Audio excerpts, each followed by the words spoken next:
सभी प्रेमी जनों को जय श्री परमानंद। जब से मनुष्य इस धरती पर आया है, अनेकों अनेक प्रश्न उसके मन में उठते रहे हैं। जैसे वह कौन है, किसने उसे बनाया है, उसका यहाँ आना एक स्वाभाविक क्रिया है या उसको बनाने वाला कोई और है। यदि उसको बनाने वाला कोई और है तो इसके पीछे उद्देश्य क्या है। इन्हीं सभी प्रश्नों को लेकर गुरु महाराज से प्रार्थना की तो यह इस चैनल के बनाने का उद्देश्य सिद्ध हुआ। आप सभी से प्रार्थना है कि स्वयं के कल्याण के लिए चैनल को सब्सक्राइब करें तथा अन्य औरों के भले के लिए शेयर अवश्य करें। जय श्री परमानंद। जय श्री परमानंद। गुरु महाराज, इंसान जब से इस धरती पर आता है वो किसी न किसी रूप में दुख को, दर्द को, पीड़ा को सहता रहता है। तो वो ऐसा क्या करे कि वो सांसारिक कार्यों की भी पूर्ति करता रहे और उसका जीवन सुखमय भी हो जाए। आपका जो प्रश्न है कि ये जीवात्मा जब से आई है अनेक योनियों में भ्रमण करते हुए और यह सुख दुख को महसूस करते हुए चली आ रही है, मगर इसका अंत नहीं हो रहा कि इसके दुख का अंत कब होगा। तो थोड़ा सा समझने की बात है कि जो जीवात्मा होती है वो कभी दुखी नहीं होती और ना कभी सुखी होती है। जीवात्मा का सुख और दुख से कोई लेना देना नहीं। ये जो लेना देना है हमारे जीवन में, जो सुख और दुख का लेना है, वो हमारे मन का है। मन ही सुखी होता है, मन ही दुखी होता है।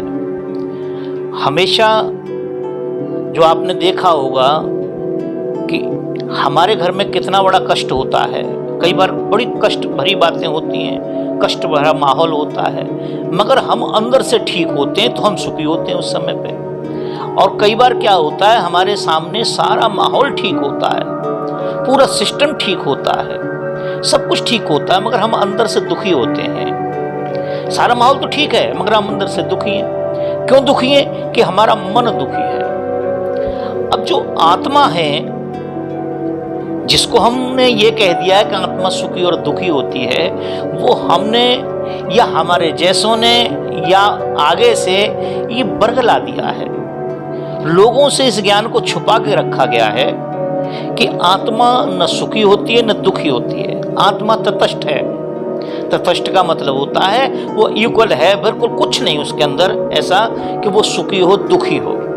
सुखी दुखी वो होता है जो व्यक्ति दृश्यमान होता है, जो दिखाई देता है, जो बना है, जिसका आकार है, वो सुखी भी होगा और दुखी भी होगा। जबकि आत्मा निराकार है, उसका कोई आकार नहीं है, ना उसका कोई इधर से या उधर से या उससे या इससे कोई लेना देना है। वो केवल मन का लेना देना है। जैसे हम आप देखते हैं रात्रि में हम विश्राम करते हैं और जब विश्राम करते हैं तो हमारे पास कोई दुख नहीं होता है। तो आत्मा तो हमारे अंदर तब भी होती है, वो निरंतर काम कर रही होती है। जब आत्मा निरंतर काम कर रही है तो वो सुखी दुखी कहाँ है? क्योंकि वह जो चेतना हमारी है वो नीचे चली गई, वो डाउन हो गई। अब हम चैतन्य नहीं हैं, हम जड़ता की तरफ चले गए, सुसुप्ति की तरफ चले गए। तो उसमें क्या हुआ कि दुख सुख तो हमारे बाहर खड़े हुए हैं और जिसको सुख दुख होना था, जिसका नाम मन है, वो नीचे चला गया। जब वो नीचे चला गया तो कोई सुख दुख नहीं है उसको।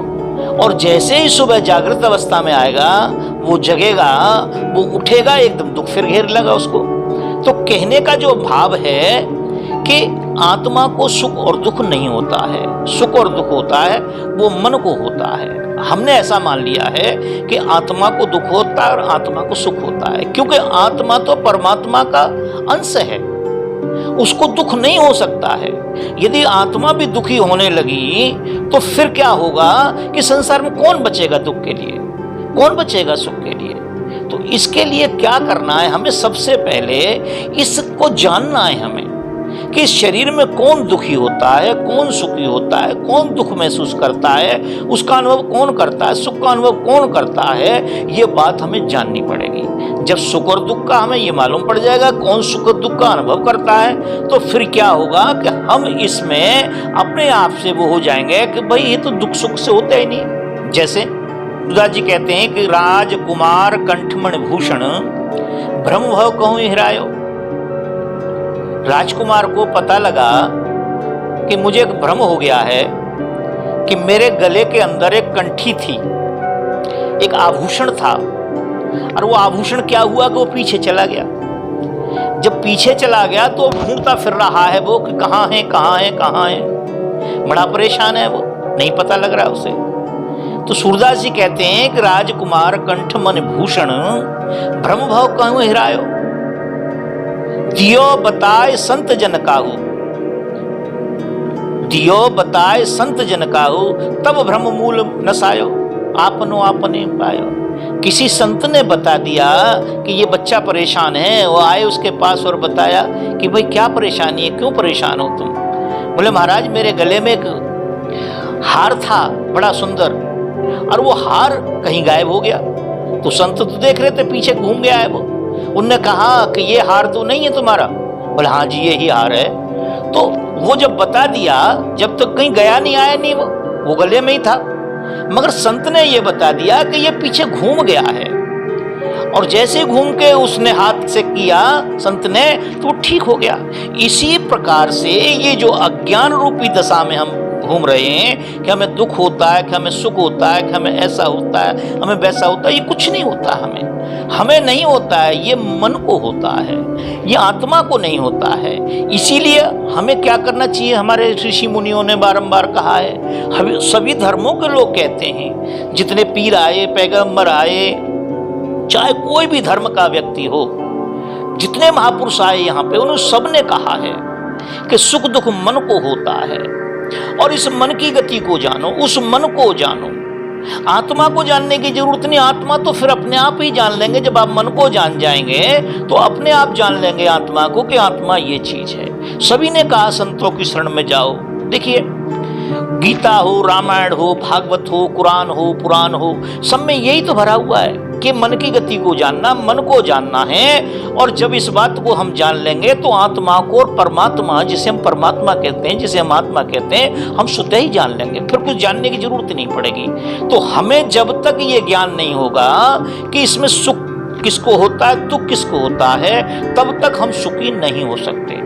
और जब हमें ये ज्ञान हो जाएगा, जैसे कि संत ने बता दिया हार ये है, इसी प्रकार से संत हमें बता देते हैं कि सुख दुख होने वाली जो चीज है, जिसको सुख होता है, जो जिसको दुख होता है, जो महसूस करती है, वो आत्मा नहीं है, वो मन है।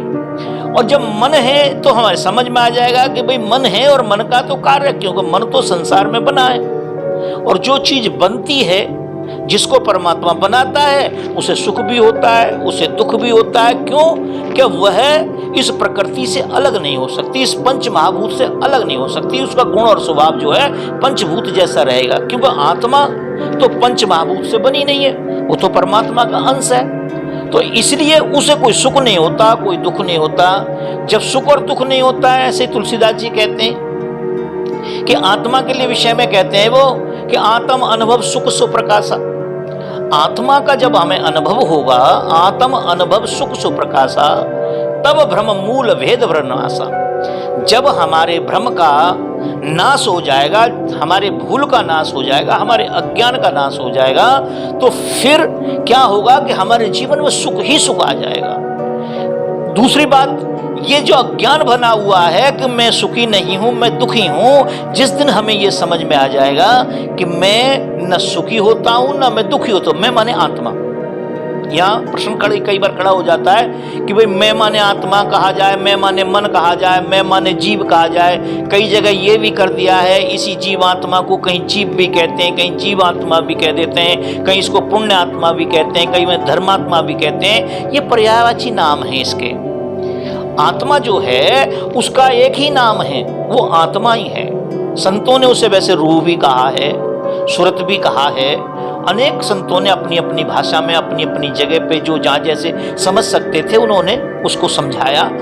अब समझाने का मतलब ही सिर्फ ये है कि हमें ये जिस दिन पता लग जाएगा कि आत्मा न सुखी होती है न दुखी होती है, इसको हम महसूस करने लगेंगे। ना वो खाती है, ना पीती है, न चलती है, न फिरती है, न उठती है, न वो किसी की पुत्री है, न उसका कोई पिता है, न वो किसी की पिता है। वो तो आप ऐसे समझें कि हमारे इस स्ट्रक्चर को चलाने के लिए, सारे सिस्टम को चलाने के लिए आत्मा कार्य करती है। बाकी सुख जो होता है वो मन को होता है, दुख जो होता है वो मन को होता है।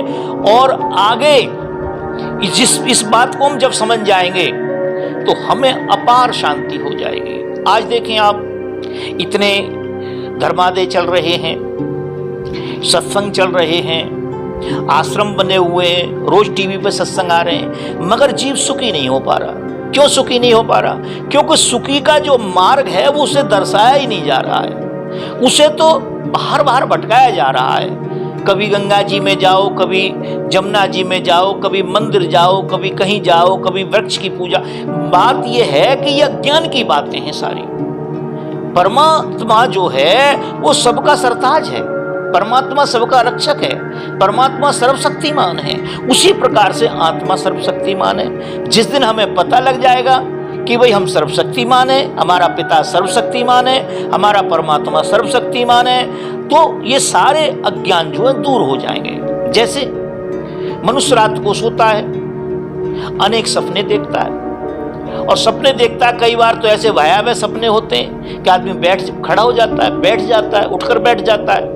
क्यों बैठ जाता है? कि वो महसूस कर रहा है कि ये मुझे कष्ट पहुंचा रहे हैं, जबकि होता क्या है कि कुछ नहीं होता। जब वो एक आध मिनट थोड़ा पानी वगैरह पीता है, मुंह पे पानी मारता है, ठीक हो जाता है। इसी के लिए कहते हैं तुलसीदास जी कि ये जो अज्ञान की जो दशा है, ये जो स्वप्न की जो दशा है, यही संसार है। तो कहते हैं वो इस बात के लिए कि भाई जो सपने सर काटे कोई, किसी का सर सपने में कोई काट दे, तो वो कहते हैं कि फिर दुख कब तक दूर नहीं होगा। जो सपने सर काटे कोई, तो कहते हैं बिन जागे न दूर दुख होई। बिना जागे वो कष्ट है, वो जो अज्ञान है हमारे निगाह में बन गया कि हमें किसी ने मारा है, तलवार से मारा है, तमंचे से मारा, किसी चीज से मारा है, हमें कष्ट पहुंचाया, या मुझे मार रहा है, या मुझे सर्फ काट रहा है, या मुझे शेर काट रहा है, या मैं किसी पहाड़ से फेंक दिया हूं, कुछ भी हुआ है, आग में फेंक दिया हूं, वो दुख तब तक दूर नहीं होगा जब तक हम जागृत अवस्था में नहीं आएंगे, हम अपने आप को नहीं जान लेंगे कि भाई हम जो हैं हम तो ठीक हैं। अरे तो स्वप्न की दशा थी, ये तो अज्ञान की दशा थी। ये अज्ञान की जो दशा थी, ये जो स्वप्न की दशा थी, जिस समय हमें ज्ञान हो जाएगा उसी दिन ये अज्ञान हमारा समाप्त हो जाएगा, और उसी दिन सारे हमारे दुख समाप्त हो जाएंगे। केवल सुख ही सुख हमारे जीवन में रह जाएगा। क्यों? कि आत्मा और परमात्मा किसी को कष्ट नहीं देते, दुख नहीं देते। समाज में भ्रांति फैली हुई है कि भाई आपने ऐसा कर्म किया था इसलिए परमात्मा ने आपको कष्ट दे दिया। क्या हम ये विचार कर सकते हैं इस बात पे? क्या हम इस बात से सहमत हैं? क्या आप इस बात से सहमत हैं? आपका बच्चा आपको गाली दे दे, आपका बच्चा आपके साथ कोई भी अपराध कर दे, क्या आप उस बच्चे का मर्डर कर सकते हैं? क्या आप उस बच्चे को कष्ट पहुंचा सकते हैं? पहुंचाने की तो बात अलग है कि आप देख भी सकते हैं उस कष्ट को, महसूस भी करा सकते हैं उस बच्चे को। क्या आप महसूस कर सकते हैं? नहीं कर सकते। क्यों नहीं कर सकते? क्योंकि आप उसे हमेशा सुखी देखना चाहते हैं। इसी प्रकार से ये भ्रम पैदा कर दिया गया है कि परमात्मा हमारे कर्मों का ऐसे फल देता है, इस प्रकार से फल दे। नहीं, परमात्मा बड़ा दयालु है, बड़ा कृपालु है। परमात्मा से ज्यादा कृपालु और दयालु कोई है नहीं। वो हमारे कर्मों का हमें कोई हिसाब किताब नहीं देता, वो तो हमारे ही कर्म हमें सुख दुख पहुंचाते हैं। परमात्मा से कोई लेना देना नहीं इसका। परमात्मा तो हमें हमेशा सुख पहुंचाता है। इसीलिए आप एक जन्म के उसके पिता हैं। जब एक जन्म के पिता हैं तब आप उसे दुख नहीं पहुंचा सकते, उसे कष्ट नहीं पहुंचा सकते। आप उसके दुख में दुखी हो जाते हैं, उसके सुख में सुखी हो जाते हैं। और वो परम पिता तो अनेक जन्मों का हमारा पिता है, क्या वो हमें कष्ट पहुंचाना चाहेगा? तो इसलिए ये अज्ञान की दशा है। और जिस दिन अज्ञान छट जाएगा हमारा, उस दिन हम सुखी हो जाएंगे, दुख नाम की चीज नहीं रहेगी। अब रही बात ये कि ये संसारिक जो दुख हैं, शारीरिक जो दुख हैं, ये तो शरीर के साथ रहेंगे, क्योंकि ये 24 घंटे क्रियाएं होती हैं। हम जहां भी रहेंगे भूख हमें लगेगी, हम जहां भी जाएंगे निद्रा हमें आएगी, जहां भी हम रहेंगे मलमूत्र का आभास होगा, जहां भी रहेंगे कुछ हम देखेंगे कुछ भालेंगे, तो जब देखेंगे भालेंगे तो मन उस पर प्रतिक्रिया करेगा। तो इसी प्रकार से जब हमें भूख लगी, हमें भोजन मिल गया, हम सुखी हैं। जब हमें नींद की इच्छा हुई, बिस्तर मिल गया, हम सुखी हो गए।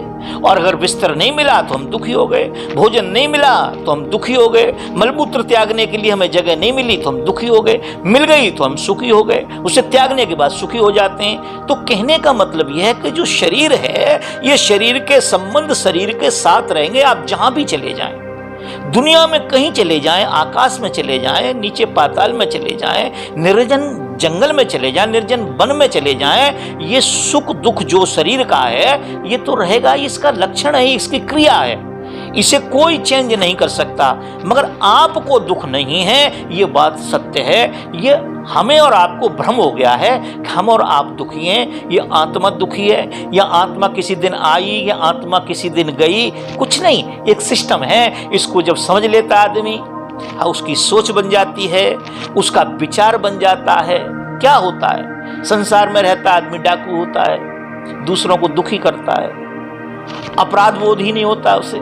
मगर जिस दिन उसे अपराध बोध हो जाता है कि मैं अपराधी हूं, मैं अपराध कर रहा हूं, किसी संत की किसी महापुरुष की शरण में चला जाता है, वही व्यक्ति आराम आराम से ऐसा निर्मल हो जाता है कि वो दूसरे लोगों को ज्ञान देने लगता है और कहता है कि नहीं भाई, इस काम को मत करो, जो काम को मैं कर रहा था आप इस काम को मत करो, मेरा ये अनुभव है। तो इसलिए जैसे ही हमें ज्ञान होगा, जैसे ही हम अपने आप का परिचय पाएंगे कि हम सुख दुख से ऊपर हैं, हमें सुख दुख नहीं होता है, सुख दुख होता है हमारे मन को होता है, और मन को तो ये क्रिया होंगी क्योंकि मन शरीर के साथ जुड़ा हुआ है।